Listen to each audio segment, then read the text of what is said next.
Два прапори, одна країна. Під таким гаслом кримські татари відзначають День свого прапора. Блакитне полотно з золотою тамгою було поруч з синьо-жовтим стягом, коли кримські татари і українці чинили спротив російській окупації Криму. У нашому минулому були і військово-політичні союзи, і військові протистояння, та єдність у відносинах між двома народами і спротив зовнішньому ворогу займає чимало сторінок спільної історії. І про це розкажу далі. 15 століття. Землі материкової України розділені між Великим князівством Литовським і Королівством Польським. Київське князівство – автономія. На півострові та частині півдня сучасної України – окрема держава – Кримське ханство. У 1452 році засновник Кримського ханства Хаджі І Гірай на прохання литовського князя Казимира Ягелончика громить ординського хана Сеїда Ахмета, який здійснював набіги на українські землі. Першого кримського хана навіть називали охоронцем спокою українських земель. 16-17 століття – період військових операцій козаків у Чорному морі. У морські походи вони прямували на чайках, маневрених веслопарусних човнах, які вміщували близько півсотні воїнів. Воювали проти Османської імперії та Кримського ханства, щоб послабити загрозу з півдня та звільняти захоплених під час набігів невільників. Під проводом гетьмана Конашевича Сагайдачного було здійснено рейди на Стамбул, а в 1616 році під його командуванням козаки зруйнували Кафу, нині поки що Феодосія, тоді найбільший невільницький ринок. Водночас козаки і кримське військо неодноразово були союзниками. До прикладу, у 1624 році кримський хан Мехмед III Гірай уклав союзний договір з гетьманом Михайлом Дорошенком. Козаки пообіцяли кримським татарам допомогу у звільненні від впливу Османської імперії і разом виступили проти ставленика султана Джанібека Гірая. Гетьман Дорошенко до слова загинув під Бахчисараєм у 1628 році. Далі були спільні походи козаків і кримських татар проти Речі Посполитої. Саме кримська кіннота допомагала війську Богдана Хмельницького перемогти у перших битвах 1648 року.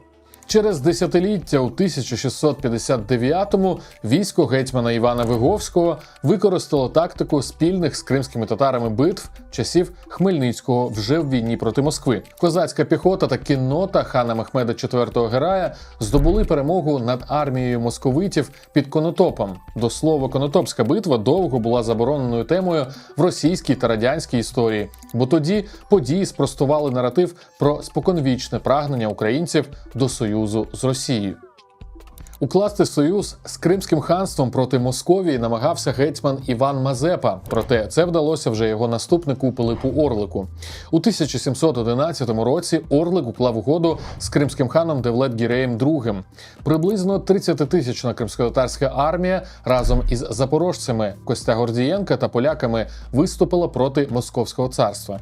Метою було звільнення правобережної України від московського панування. У своїй конституції Пилип Орлик прописав військовий союз із Кримським ханством для захисту від московської експансії. Російська імперія майже одночасно знищила Запорозьку Січ у 1775 році та Кримське ханство у 1783. За кілька десятиліть під час Кримської війни у 1853-му залишки задунайських козаків, нащадків запорожців, воювали на боці Османської імперії та її союзників Британії і Франції проти Російської імперії. Козацькі загони брали участь у бойових діях на Дунайському фронті, поки союзники звільняли Крим. Після революції 1917-го і розпаду Російської імперії поневолені народи почали відновлювати власну державність. Українська Народна Республіка та Кримська Народна Республіка підтримували державні відносини. А у 1918 році війська УНР на чолі з полковником Петром Болбочаном здійснили похід на Крим, щоб звільнити його від більшовиків і встановити контроль України над півостровом та Чорноморським флотом. У квітні 18-го армія УНР форсувала Сиваш і звільнила від більшовиків Джанкой, першу вузлову станцію в Криму. Після цього дійшли до Сімферополя. Через конфлікт між керівництвом УНР і німецькими союзниками наступ було зупинено, а війська УНР відійшли з Криму. У період СРСР і українці, і кримські татари стали жертвами геноциду радянського тоталітарного режиму. Українці пережили Голодомор 1932-33 років, а кримські татари – депортацію 1944 року. У 1991 році кримські татари підтримали незалежність України. Напередодні всеукраїнського референдуму 1 грудня Меджліс кримськотатарського народу офіційно закликав голосувати за незалежність, бо бачить реалізацію права на самовизначення в межах України.